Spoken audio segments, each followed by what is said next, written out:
I pulled into the familiar driveway of the house that had been my second home for the past 6 years. The two-story colonial, with its red brick facade and white shutters, looked exactly the same as it had when I was 13 and Alex first invited me over after soccer practice. Back then, I was the awkward kid whose parents were always fighting, and this place became my refuge. Now, at 19 and halfway through my first year of college, I still felt that same sense of coming home whenever I walked up these front steps. I didn't bother knocking. The Castellanos had given up on formalities with me years ago. "Hello?" I called out, stepping into the warm entryway that still smelled faintly of Elena's vanilla candles. "Jamie, is that you?" Elena's voice drifted from the kitchen, carrying that familiar warmth that had always made me feel welcome. "I'm in here, honey." I found her at the kitchen island, chopping vegetables for what looked like enough salad to feed a small army. She glanced up as I entered, her dark hair pulled back in a loose bun, a few strands framing her face. At 42, Elena Castellano was still beautiful in that effortless way some women managed, the kind of beauty that came from confidence rather than trying too hard. "Perfect timing," she said, smiling. "I was just starting dinner, though I have to warn you, it's going to be a quiet evening. Alex had to leave this morning." My face fell. "Leave? But we were supposed to hang out tonight. I just got back from campus yesterday." Elena's expression softened with sympathy. "I know, sweetie. His father had some kind of emergency something with his grandmother down in Florida. Alex caught the first flight out this morning. He was devastated about missing your visit." I slumped against the counter, disappointed but trying not to show it too much. Alex and I had been planning this get-together for weeks. It's with us at different colleges now. Our friendship required more coordination than it used to. "Well," Elena said, wiping her hands on her apron, "you're not getting out of dinner, that is easy. I already made way too much food, and you know how I hate eating alone. You're practically family anyway." The phrase hit me the way it always did, with a mixture of warmth and something else I couldn't quite name. I'd been hearing it for years. "You're practically family." Elena had said it when she picked me up from school during my parents' particularly nasty fights. She'd said it when she included me in birthday celebrations and holiday dinners. She'd said it just last month when she sent me a care package at college, filled with homemade cookies and a note telling me to take care of yourself. "Are you sure?" "I don't want to impose," I started, but she was already waving me off. "Impose? Jamie, you've had dinner at this table at least once a week for the past 6 years. I think we're beyond worrying about imposing." She gestured toward the living room. "Besides, I could use the company.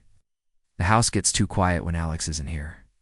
I noticed something in her voice, then a note of loneliness that I'd never really paid attention to before. Since the divorce, 2 years ago, Elena had been living in this big house by herself most of the time. Alex was away at school, just like I was, and her ex-husband Richard had moved across town with his new girlfriend. "In that case," I said, settling onto one of the bar stools at the kitchen island, "what can I do to help?"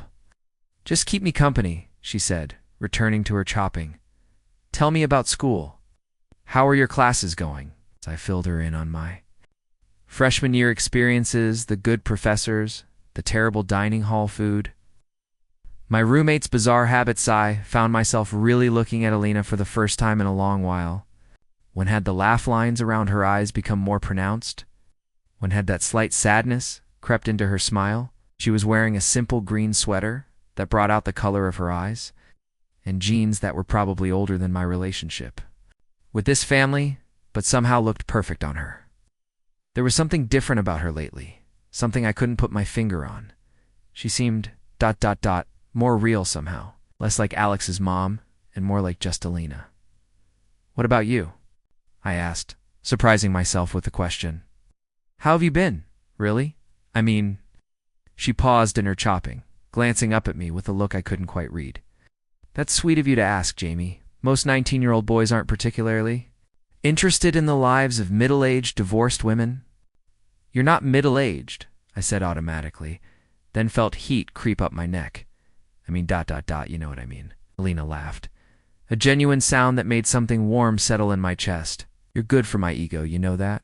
She sat down her knife and leaned against the counter. To answer your question, I'm adjusting. Some days are better than others. The divorce stuff, among other things. She was quiet for a moment, then seemed to shake herself out of whatever thoughts had claimed her. But enough about that. This is supposed to be a celebration you're home from your first semester of college. That's a big deal. She turned back to the stove, but I caught something in her reflection in the window above the sink. A flash of something vulnerable that made me want to ask more questions.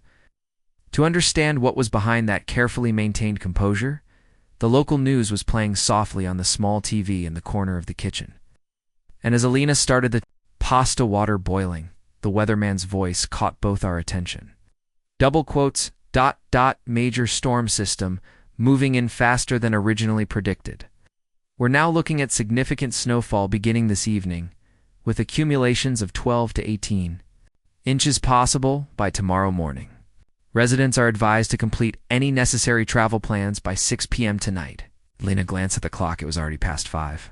It sounds like you picked the right night to stay in, she said. Though I hope Alex's flight got out okay.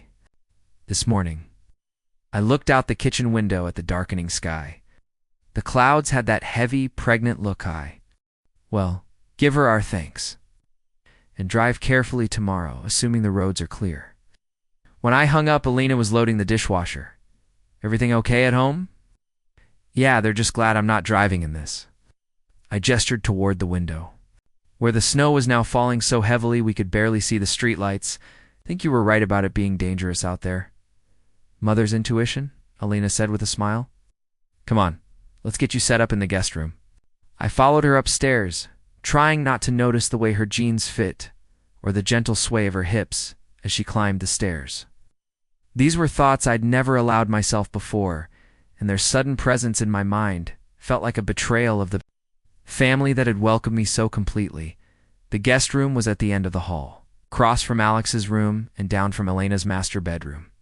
It was simply furnished a double bed, a dresser, comfortable chair by the window, but Elena had clearly put thought into making it welcoming. Fresh sheets, extra blankets, even a small stack of books on the nightstand. I put some of Alex's old clothes in the dresser in case you need anything, Elena said, straightening the already perfect comforter. Though you two aren't exactly the same size anymore. It was true. Alex had always been stockier, built like his father, while I'd grown tall and lean over the past few years. I'll be fine in what I'm wearing, I said. This is perfect, Elena. Really? She moved to the window and adjusted the curtains. I'll leave these open a bit, so you can see how the storm's progressing. The forecast says it should be clear by late morning. Elena, she turned at the sound of her name. Thank you. For dinner. For letting me stay. For everything, really. I know I don't say it enough, but this place, this family, ... You all saved me during some pretty rough times. Her expression softened. Oh, Jamie, you don't need to thank me for that. You've been such a gift to us, too. Alex is lucky to have a friend like you, and I... double quotes. She paused, seeming to struggle with her words. I've always thought of you as the son I never had. The phrase should have warmed me the way it always did. Instead, it created an uncomfortable tension in my chest. Son. It was the word that defined our relationship. The boundary that kept everything safe and appropriate. But tonight, with the storm raging outside, and something fundamental shifted between us, the word felt wrong somehow. Well, Elena said, seeming to sense the awkwardness, I'll let you get settled. I'll probably stay up reading for a while, though. Storm's got me too wired to sleep. Don't feel like you need to entertain me. Make yourself at home. Actually, I said the words coming out before I could stop them. Would you mind if I joined you? I'm pretty wired, too, and it feels weird. Being alone up here while you're downstairs. Elena hesitated, and for a moment I thought she was going to decline. I suppose that would be nice, she said finally. I was just going to read by the fire and maybe have some tea. Nothing exciting. Sounds perfect. After she left, I sat on the edge of the guest room bed and tried to make sense of what was happening. The storm outside was nothing compared to the storm of unfamiliar feelings churning inside me. I'd known Elena for 6 years, had probably spent more time in her presence than most kids spent with their own mothers. She'd been a constant, stable presence in my life. Maternal, nurturing, safe. So why did everything feel different now? Was I noticing the way she moved, the sound of her laugh, the sadness in her eyes when she thought no one was looking? Why did the word son suddenly feel like a cage rather than a comfort? I changed into Alex's old sweats that Elena had left in the dresser, trying to push these thoughts away. But as I made my way back downstairs, I couldn't shake the feeling that something had fundamentally shifted tonight, and there would be no going back to the way things were before. Elena had built up the fire in the living room and was curled up on one end of the couch with a book and a steaming mug. She'd changed too, trading her jeans for soft pajama pants and an oversized sweater that somehow made her look younger and more vulnerable. "Tea," she offered, gesturing toward a second mug on the coffee table.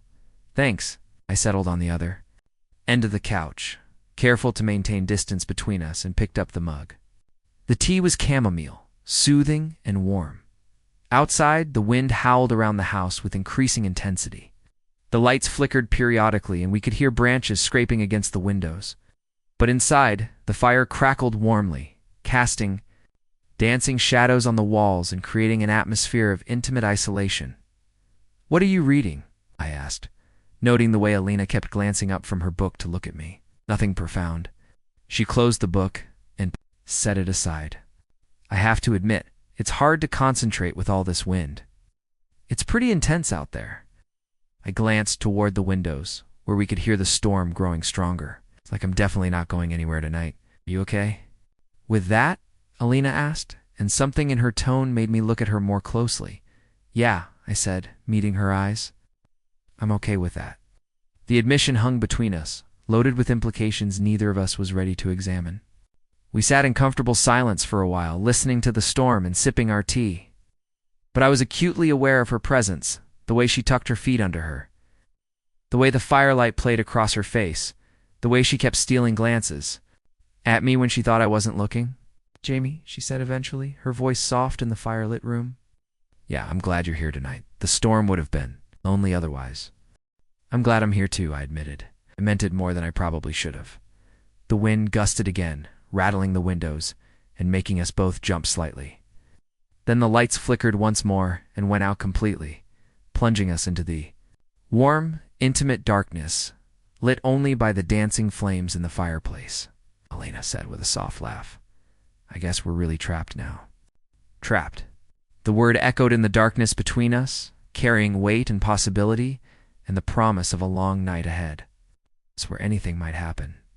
I woke to pale gray light filtering through the guest room curtains and the sound of Elena moving around downstairs. The storm had continued through the night, could hear the wind still howling outside, though not quite as violently as before. When I checked my phone, it was almost 9 a.m., later than I'd slept in months. The house was noticeably colder than usual. I pulled on Alex's old hoodie and made my way downstairs, following the sound of Elena's voice. She was on the phone in the kitchen, her back to me as she spoke in hushed, worried tones. ... completely blocked. There's at least 3 feet of snow in the driveway alone." She turned as I entered and gave me a small wave. "No, Mom, I'm fine."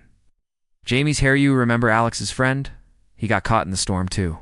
I busied myself, looking out the kitchen window while she finished her call.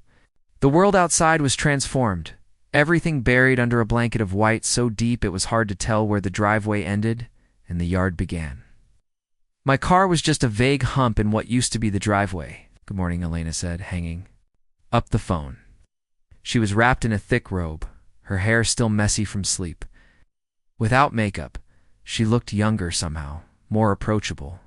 That was my mother checking to make sure I hadn't frozen to death in the night. "How bad is it out there?" "Bad. The radio says most of the main roads won't be plowed until this afternoon at the earliest, and the side roads ... She gestured helplessly toward the window. "We're not going anywhere anytime soon." Something fluttered in my chest, relief mixed with anticipation. At least we have food and shelter.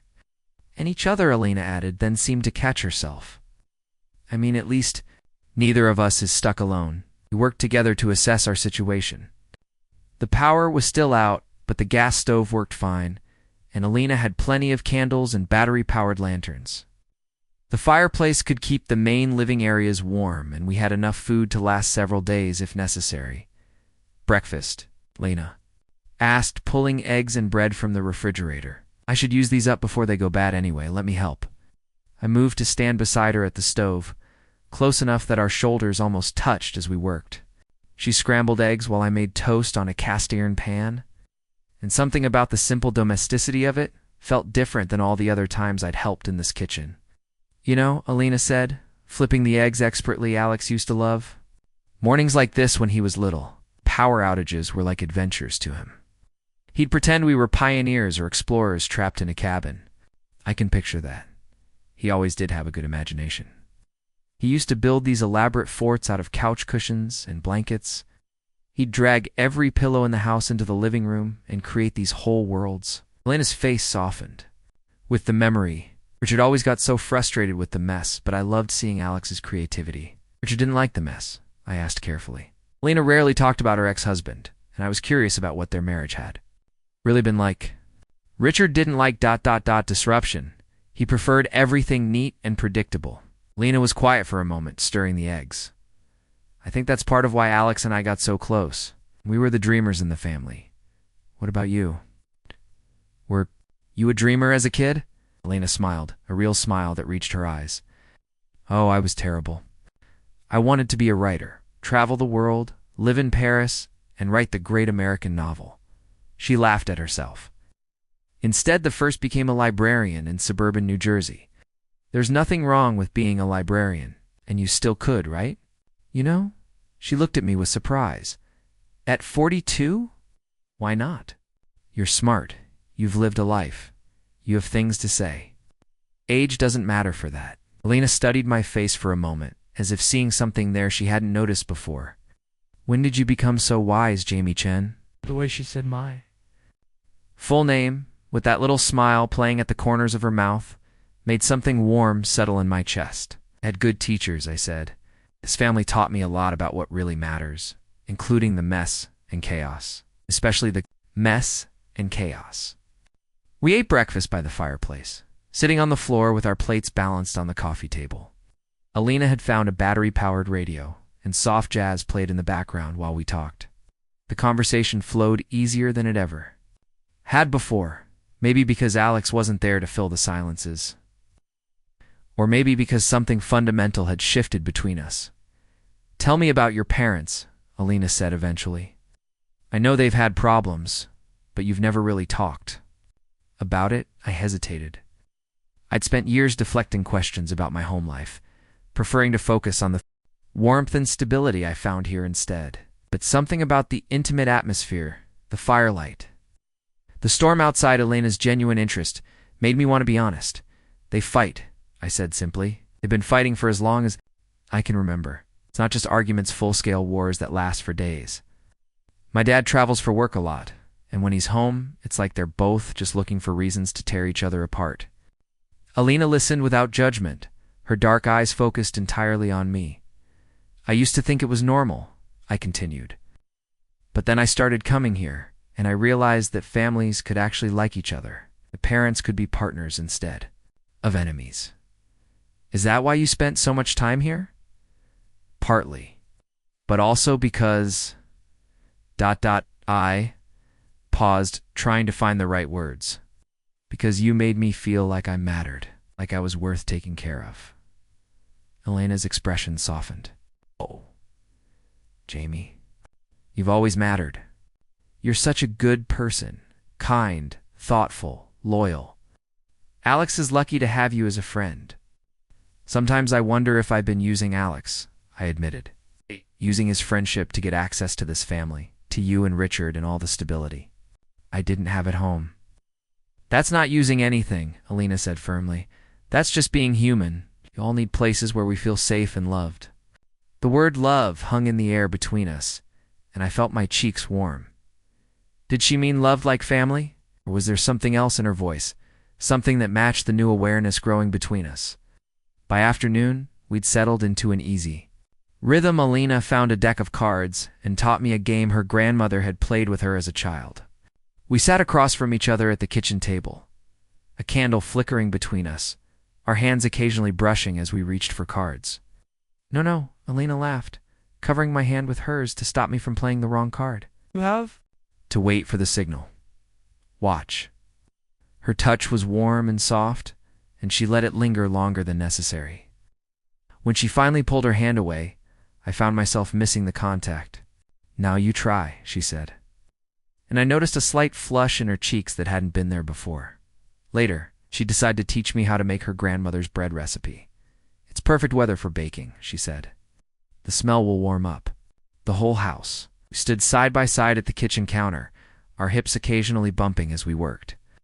Elena guided my hands as I kneaded the dough, her body close behind mine as she showed me the proper technique.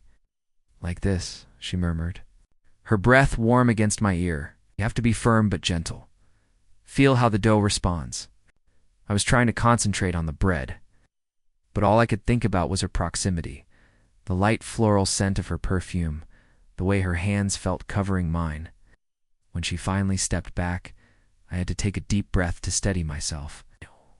"Unnatural," she said, and there was something different in her voice. A slight breathiness that matched the way I was feeling. "I haven't felt this comfortable talking to someone in months," Elena said later, as we waited for the bread to rise. We were back in the living room, sitting closer together on the couch than we had the night before. Really?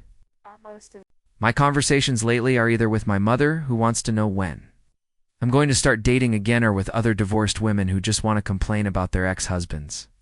She tucked her feet under her, turning to face me more fully. "It's nice to talk to someone who actually listens." "I like listening to you," I said, and realized it was completely true.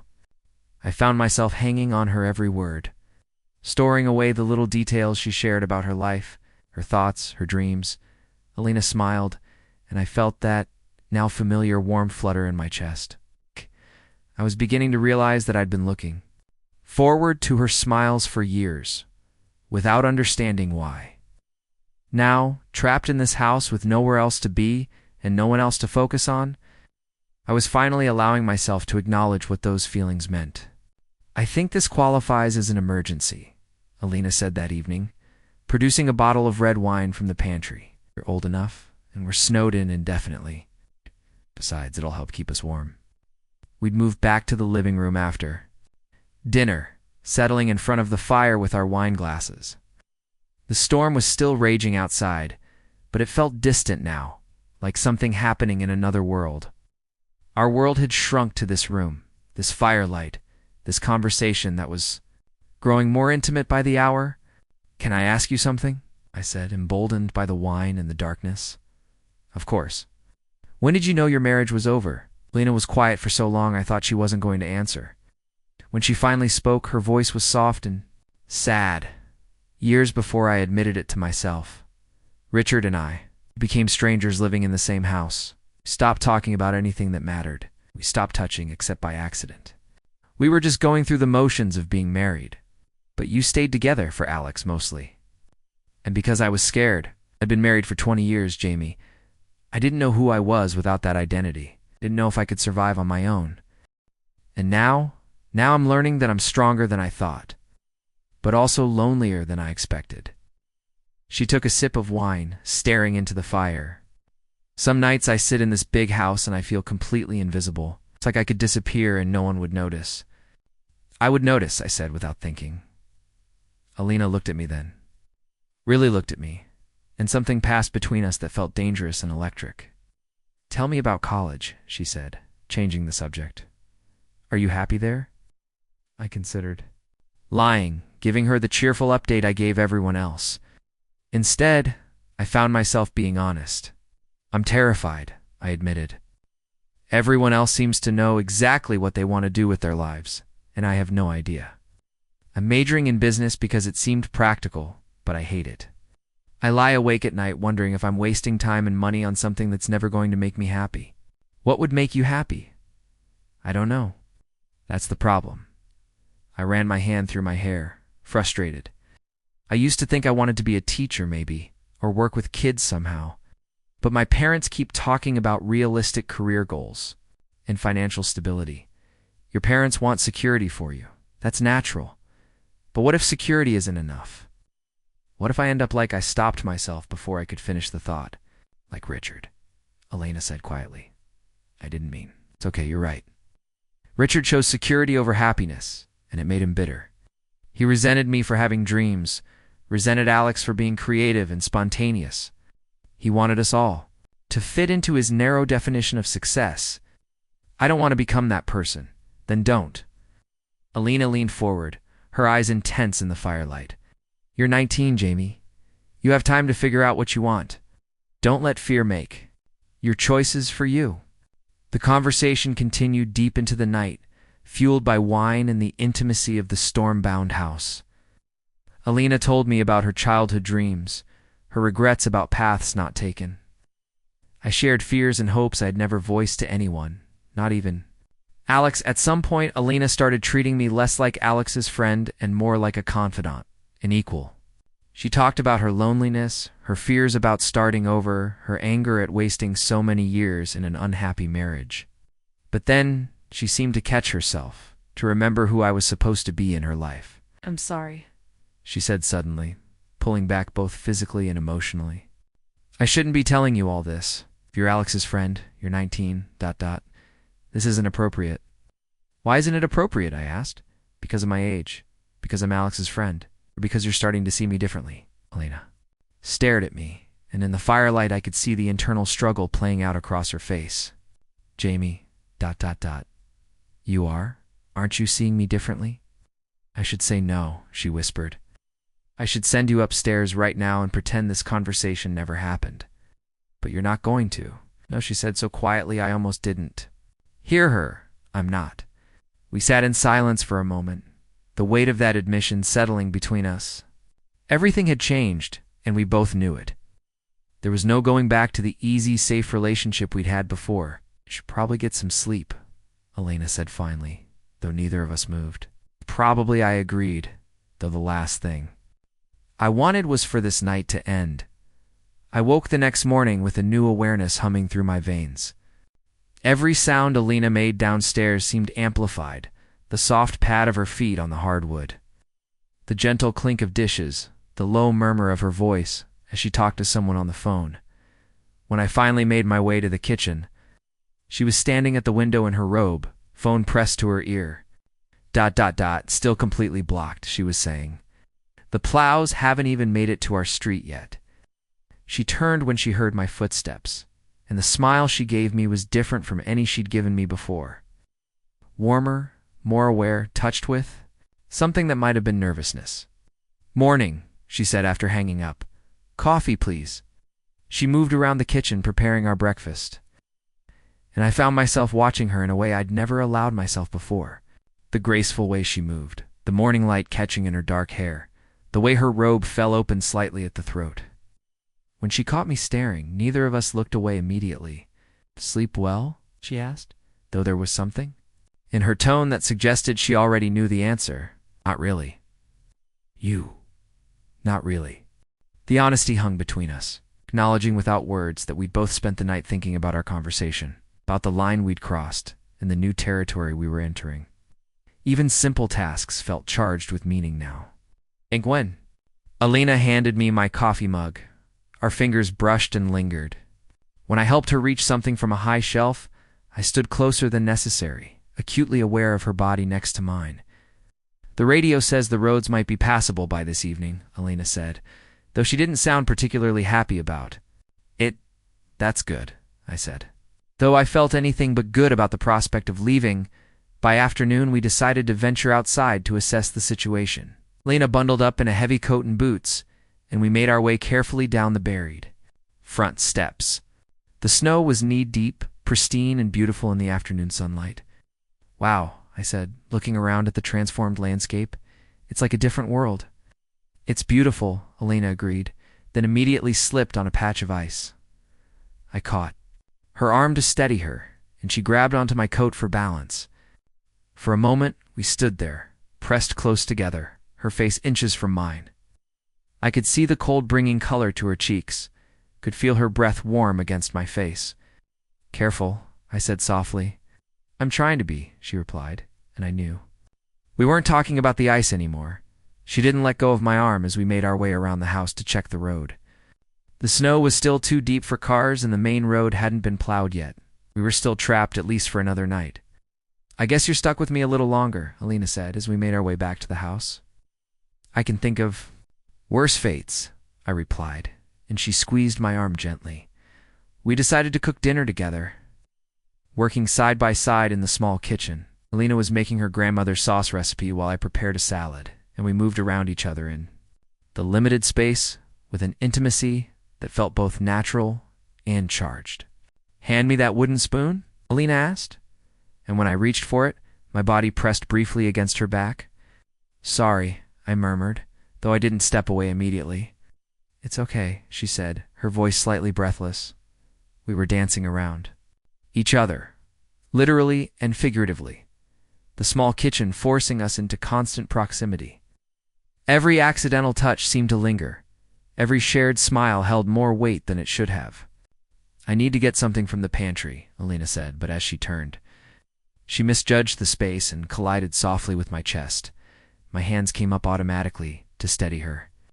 And suddenly we were standing frozen, her palms flat against my chest, my hands on her waist. The sauce was bubbling on the stove behind her, but neither of us moved. Jamie, she whispered, and there was something desperate in her voice. I know, I said, though I wasn't sure what I was agreeing to. For a moment I thought she was going to kiss me. Her eyes dropped to my mouth, and I felt myself leaning down toward her. But then she seemed to catch herself and stepped back abruptly. The sauce, she said, turning back to the stove with shaking hands. Dinner was quiet, both of us lost in our own thoughts. The easy conversation of the past 2 days had been replaced by a tension that felt ready to snap. Elena kept glancing at me across the table, then looking away when our eyes met. Elena, I said finally, setting down my fork. About what happened in the kitchen. Nothing happened in the kitchen, she said quickly. Didn't it? She was quiet for a long moment, staring at her plate. When she finally looked up, her eyes were bright with unshed tears. I feel invisible, Jamie, she said suddenly. Since the divorce, I feel like I've disappeared. Like I'm just going through the motions of being alive, but nobody really sees me anymore. I see you, I said without hesitation. Do you? Because sometimes I look in the mirror and I don't even recognize myself. 42 years old, divorced, living alone in this big house. When did I become this person? The vulnerability in her voice broke something open in my chest.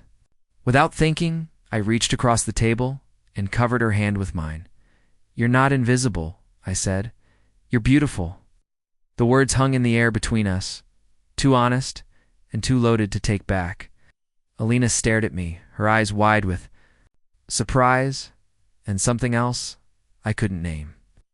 Jamie, she said softly, you can't say things like that. Why not? It's true, because you're 19, because you're Alex's best friend, because this is... Because what? Because it's inappropriate? Because people would judge us? Or because it scares you? Elena pulled her hand away and stood up abruptly. I need some air, she said, and disappeared into the living room. I sat at the table for several minutes, my heart pounding, wondering if I'd just ruined everything. Finally, I cleaned up the dishes and went upstairs to my room, giving Elena the space she seemed to need. But I couldn't sleep. I kept replaying the moment in the kitchen, the look in her eyes, the way she'd said my name. Around midnight I gave up and made my way quietly downstairs. Elena was curled up on the couch, reading by the light of several candles. She looked up when I entered, and I could see she'd been crying. I'm sorry, I said, about what I said at dinner. I didn't mean to make you uncomfortable. Sit, she said softly, patting the couch beside her. I sat, leaving space between us, unsure of my welcome. What you said, ... Elena began, then stopped. That was inappropriate, Jamie, you know that, right? I know. But she continued, her voice barely above a whisper. Thank you for seeing me. It's been a long time since anyone has. We sat in silence for a moment, the weight of everything unsaid pressing down on us. This is complicated, Elena said finally. I know. You're Alex's best friend. I'm 19. I know you keep saying that like it explains everything, doesn't it? I turned to face her fully. Does it feel like I'm just a kid to you? Right now, in this moment, is that what you see when you look at me? Elena studied my face in the candlelight, and I saw the exact moment she stopped seeing Alex's friend and started seeing just me. No, she admitted quietly, it doesn't. The morning felt different, charged with an undercurrent of awareness that neither of us could ignore. Elena was already in the kitchen when I came downstairs, moving with nervous energy as she prepared coffee. She barely met my eyes when she handed me a mug. "Sleep well?" I asked, though we both knew the answer. "Fine," she said, too quickly. "The radio says the road should be clear by this evening. The plows are working on the main streets now." The news hit me like a physical blow. Our time was running out. This strange bubble of intimacy we'd created was about to burst. Elena seemed to feel it too. There was something frantic in the way she moved around the kitchen, as if staying busy could keep reality at bay. "That's good news," I said, though neither of us sounded particularly convinced. At lunch, Lena asked about my life at college with an intensity that felt loaded. "Are you dating anyone?" she asked suddenly, then blushed at her own directness. "No, not really interested in the dating scene there." I paused, then decided to be honest. "What about you? Your mom mentioned dating. ... I've been on a few dates. Nothing serious." Lena picked at her sandwich. "It's strange trying to figure out who you are with someone new after 20 years of marriage." "What do you mean?" "I find myself wondering what they see when they look at me. Am I just another divorced woman trying to start over? Do they see the person I used to be, or the person I'm becoming?" She looked up at me then. "I guess I want someone who sees me the way you do." The admission hung between us, dangerous and electric. By afternoon, the snow had stopped completely, and we decided to tackle the driveway together. Working side by side with shovels, we made steady progress, clearing a path to the street. The physical work felt good, a release for all the tension building between us. "You missed a spot," Elena said, pointing to a patch of snow near my feet. "Where?" I leaned over to look, and she scooped up a handful of snow and dropped it down the back of my jacket. "There," she said, laughing at my shocked expression. "You're going to pay for that," I said, gathering my own ammunition. What followed was an impromptu snowball fight that left us both breathless and laughing, covered in snow and looking at each other with flushed cheeks and bright eyes. When Elena slipped again, I caught her. This time neither of us pretended it was just about balance. Inside, warming up with hot chocolate by the fire, the playfulness gave way to something more serious. "Jamie," Elena said quietly, "about what you said last night, about me being beautiful. I meant it. I know you did. That's what scares me." She cupped her mug with both hands, staring into the fire. "I've been thinking about it all night. About what you said, about how you look at me. And I've been thinking about you too, differently than I should be." The confession hit me like a physical force. "Elena, ... I know it's wrong. I know all the reasons why this can't happen.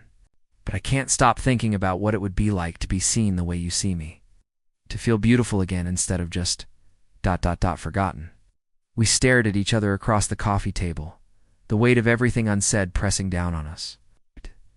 "This is wrong," Elena said finally. "You're Alex's best friend. You're 19 years old. "But it doesn't feel wrong," I replied. "And I haven't felt like a kid around you, not for a long time." "Jamie, you don't understand the complexity of this situation. Then explain it to me. Help me understand why two people caring about each other has to be wrong just because of numbers on a birth certificate." Elena stood up and walked to the window, her back to me. "Because of boundaries, because of consequences, because Alex trusts us both. Alex doesn't have to know. That's not the point." She turned back to me and I could see the struggle in her eyes. "The point is that I'm supposed to be the adult here. I'm supposed to know better. What if being the adult means being honest about how we feel, instead of hiding behind what's supposed to be appropriate?" Elena sank back onto the couch, suddenly looking exhausted. "I've been lonely for years, Jamie, not just since the divorce years before that. I felt invisible in my own marriage, like I was just going through the motions of being alive. Don't have to be invisible anymore. And you?" she asked. "What is this for you? A fantasy? It's an older woman? To help you feel more grown up?" The question stung because of how wrong it was. "This house has been more of a home to me than my own house ever was. You've been more of a family to me than my own parents. What I feel for you isn't about age or fantasy. It's about connection, real connection. We sat in silence for a moment. The truth of our feelings finally laid bare between us. "If we do this," Elena said quietly, "if we acknowledge what's happening between us, everything changes. We can never go back. I know.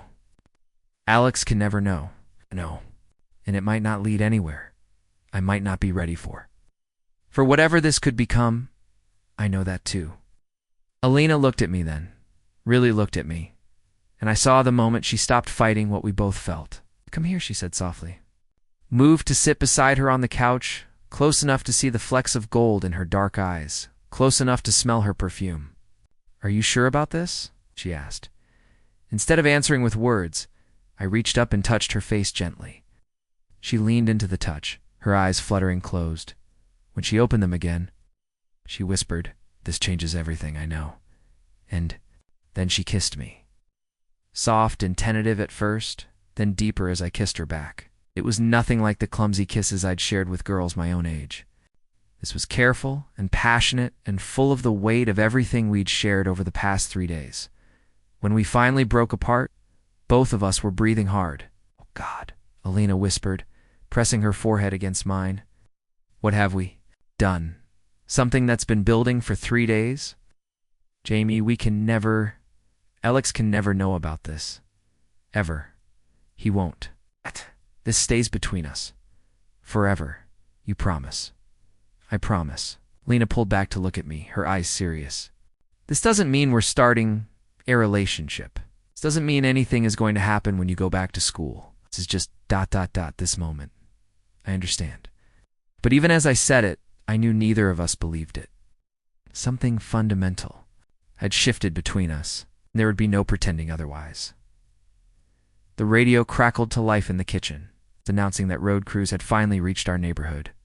I would be able to leave in the morning, Elena said unnecessarily. Yeah, we sat together in the firelight, her hand in mine, both of us trying to memorize this moment before the real world intruded again. Tomorrow, I would drive home, and she would return to her quiet, empty house. But for tonight, neither of us was invisible. "No regrets?" Elena asked softly. "No regrets," I confirmed, squeezing her hand. But I could see in her eyes that the weight of what we'd done and what it might mean was already settling in. The morning carried a different energy entirely, not the nervous tension of the past few days, but something more intimate and bittersweet. Elena moved around the kitchen with quiet purpose, making pancakes from scratch because she remembered they were my favorite. "The roads look clear," I said, glancing out the window at the plowed street, though neither of us seemed eager to discuss. "My departure," good Elena replied, though her tone suggested otherwise. "Your parents will be relieved." We talked around the edges of everything that mattered: the weather, the cleanup from the storm, whether the power would stay on. But underneath every mundane conversation was the memory of last night's kiss, the weight of secrets we'd now carry. Together, I found reasons for small repairs around the house, fixing a loose cabinet hinge, adjusting a wobbly table Legany thing to delay the inevitable goodbye. Elena didn't comment on my sudden handiness, just brought me coffee and watched me work with soft eyes. Neither of us wanted to discuss what came next. When I finally ran out of excuses, Elena walked me to my car. The driveway we'd cleared together. Yesterday now seemed like a path leading away from something precious. "Wait," she said as I threw my bag in the back seat. "I have something for you." She pressed a worn paperback into my hands. Collection of poetry she'd mentioned loving during one of our late-night conversations. "So you don't forget our talks," she said quietly. Before I could respond, she kissed me again. Brief but meaningful, a goodbye that acknowledged everything we couldn't say aloud. "We'll text," she said, carefully. Carefully, I agreed, driving away. I watched her figure grow smaller in my rearview mirror, both of us understanding that something beautiful and impossible had ended. Even as it was just beginning, our text messages were masterclasses in subtext. Elena would ask about my classes, I'd share details about campus life, but underneath every exchange was the memory of 3 days when the world had shrunk to just the two of us. "How's the poetry book?" She'd text, "Beautiful." Like the person who gave it to me, I'd reply, "Jamie, I know." But it's true. When I visited and Alex was home, the pretending was torture and revelation simultaneously. I'd sit at their dinner table, participating in normal family conversation while stealing glances at Elena, both of us fighting smiles when our eyes met. "You seem different," Alex said one evening, as we played video games in his room. "More confident or something?" "College changes you," I said, which was true enough. Elena seemed different, too lighter somehow, more present during conversations. Alex noticed that as well. "Mom's been happier lately," he told me. "I think she's finally moving on from the divorce." If only he knew how right he was. By spring semester, I'd found my footing in ways I never expected. The confidence Elena had seen in me that she'd helped nurture translated into better grades, stronger friendships, even a clearer sense of what I wanted to study, our occasional private conversations. When Alex stepped out during my visits, became treasures I hoarded. Elena would ask about my life with genuine interest, and I'd share things I told no one else. We never crossed physical lines again. But the emotional intimacy remained. We'd both accepted this strange reality, a connection. That couldn't be public, but it fundamentally changed us both. I was learning what real emotional intimacy felt like, not the fumbling teenage attempts at depth I'd experienced before, but genuine understanding between two people who truly saw each other. Elena seemed to be remembering parts of herself she'd forgotten, her quick wit, her thoughtful observations about life, her capacity for joy that had nothing to do with being someone's wife or mother. 1 year later, I sat across from Elena at her kitchen table, both of us nursing coffee while Alex ran errands before his girlfriend's visit. The dynamic between us had settled into something sustainable, meaningful but bounded, intimate but careful. "You know," Elena said, stirring her coffee thoughtfully, "Alex talks about you differently now. Says college has made you more interesting. College didn't do that." "You did." Elena smiled, that soft smile I'd come to treasure. "You helped me remember who I am beyond being someone's wife or mother. I'd forgotten that I could be just Elena, that someone could value my thoughts, my dreams, my company for their own sake." "You taught me what it means to really connect with someone," I replied. "Not just the surface stuff, but genuine understanding.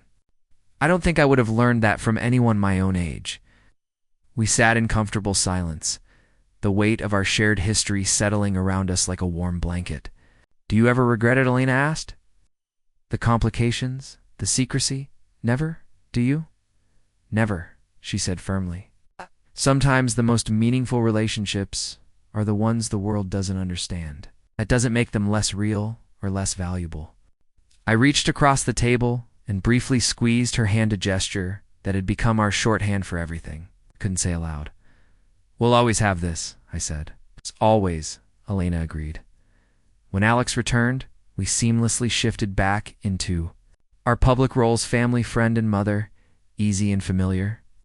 But underneath, in the space only we could see, something beautiful and complicated and entirely ours continued to exist.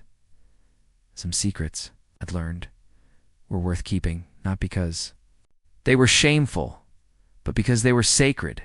What Elena and I shared belonged to us alone, a brief storm that had revealed truths about ourselves we might never have discovered otherwise. As I prepared to leave that day, Elena pressed another book into my hands, a new novel this time, with a bookmark marking a passage about the unexpected ways people can save each other. "Thank you," I said, meaning far more than just the book. "Thank you too," she replied, her eyes saying everything else. And that was enough. It had to be. And surprisingly, it was.